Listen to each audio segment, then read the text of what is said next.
All right, good morning, spearheads. So today we're trying to do a quick 5-minute review. I'm going to try and limit some of these reviews to 5 minutes, and it's kind of hard because there's a lot of information I want to cover sometimes. But here's what we're going to cover today.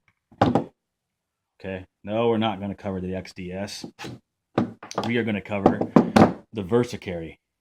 Now, this is something that there's nothing new about this. They've been around, and I'm sure there's videos on it. I just was never really sold on them.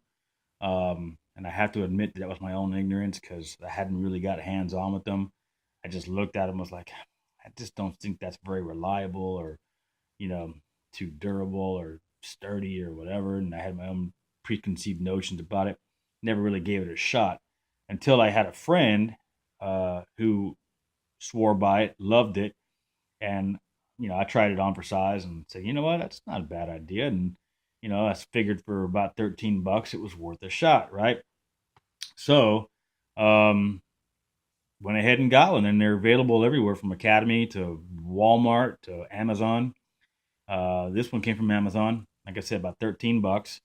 The weight on this is about 1.3 ounces. Okay, and this is the 3.5-inch size because I have a 3.3-inch XDS. And let me go ahead and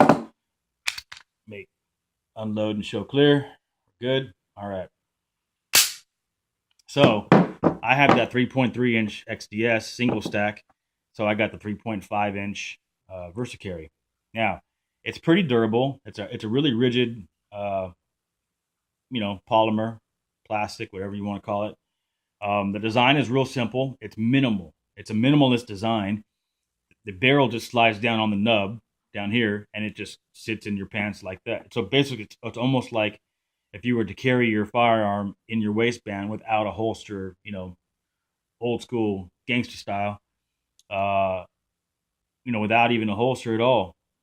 It just sits there. So what happens is it doesn't really change the size or shape, or like I said, much even the weight of the gun because it only weighs 1.3 ounces.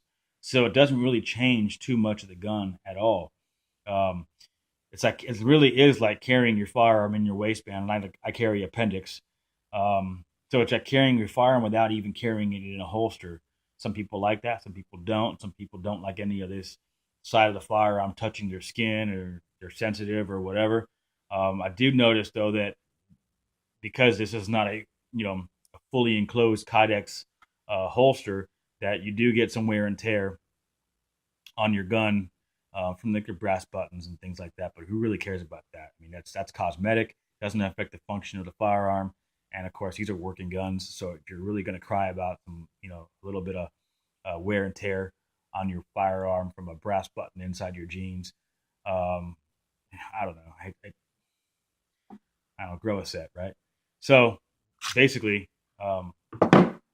it's a really, easy, simple design. And I mean, I live by the philosophy of keep it simple, stupid, right?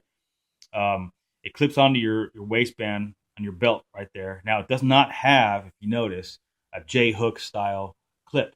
So it does not hook behind the belt. And there's a reason for that, because wearing this, drawing your firearm out of this is really simple. It's really easy.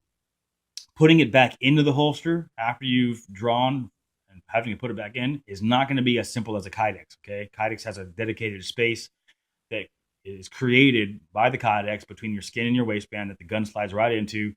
This does no such thing. So in order to get this back into your holster, if it was back in your waistband, you'd have to fish around for this nub with your firearm, with your barrel, and it's just not going to be that very easy.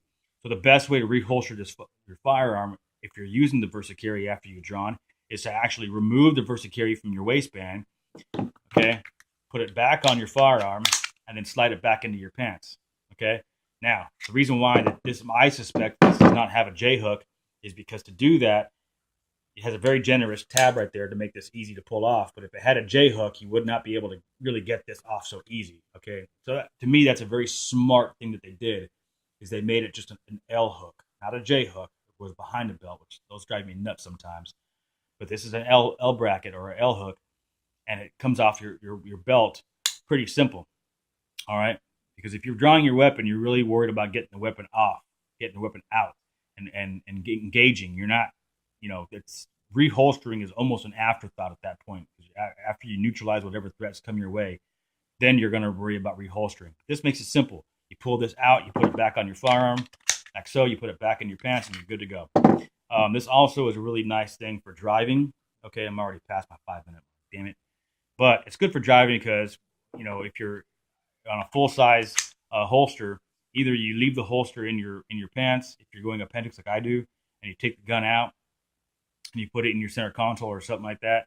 And then when you get out, you got to reholster the gun and kind of lean back, and the Kydex holster is kind of uncomfortable to drive with and all that. This is really simple.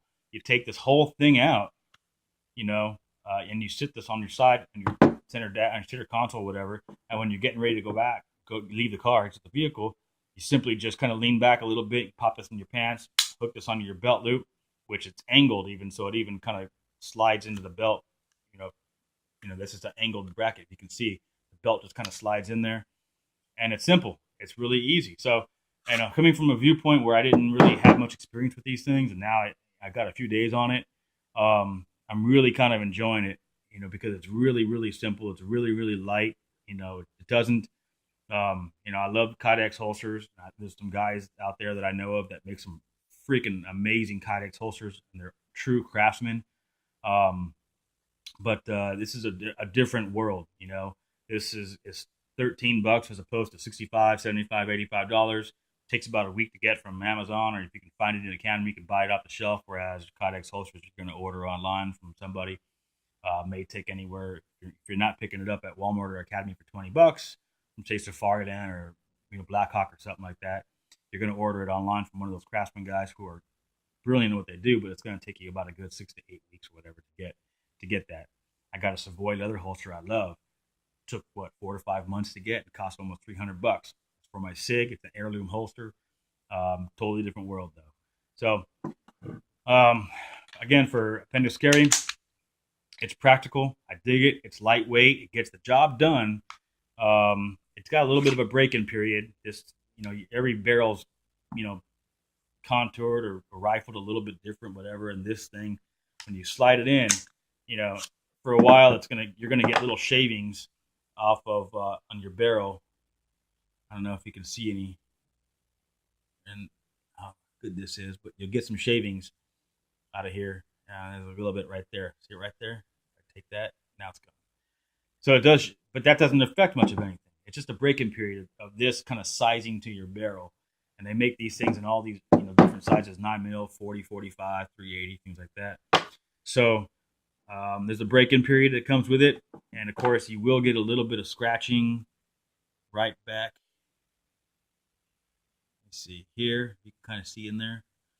That's not doing much of anything to my firearm. It would be here, so it's minimal. I mean, it's negligible.